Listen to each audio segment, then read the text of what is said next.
برادران اسلام، دروس سابقہ میں ہم سیدہ عائشہ صدیقہ رضی اللہ تعالیٰ عنہ کے بارے میں کچھ معلومات جو ہیں وہ پیش کی تھی۔ آج بھی انشاءاللہ اس کی تکمیل کریں گے، لیکن اس سے پہلے کچھ دوستوں نے یہ تقاضا کیا ہے کہ ہم انہیں صدقۃ الفطر کے بارے میں بتا دیں۔ تو اصل میں رمضان المبارک کا سارا مہینہ ہی نعمت عظمیٰ ہے کہ ایک تو سیام ہے، روزہ ہے، پھر قیام لیل ہے، لیلۃ القدر کی عظمت ہے، 1000 مہینے کے برابر ہے، اس کے بعد پھر اعتکاف ہے، اور ان تمام چیزوں کے بعد صدقہ فطر ہے۔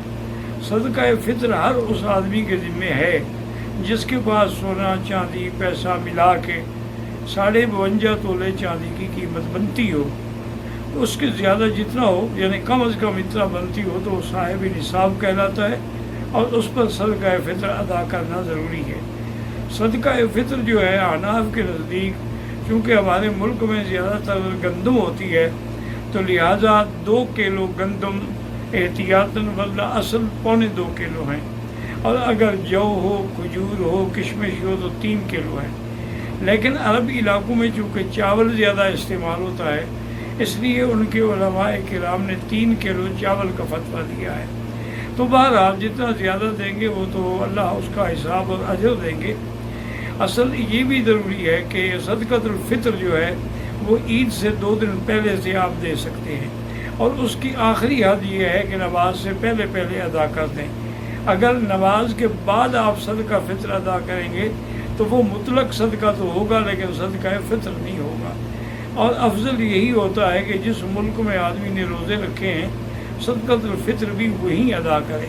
ہاں، اگر بعض حالات میں کسی علاقے میں بے انتہا غربت ہے، لوگ بیچارے اپنے کھانے پینے کے لیے بھی تنگ ہیں، تو ان کو بھی بھیجا جا سکتا ہے، لیکن اسی نصیحت کے ساتھ کہ وہ عید سے پہلے دوسرے فقیروں کو مل جائے اور ان کی ہاتھ میں پیسے آ جائیں۔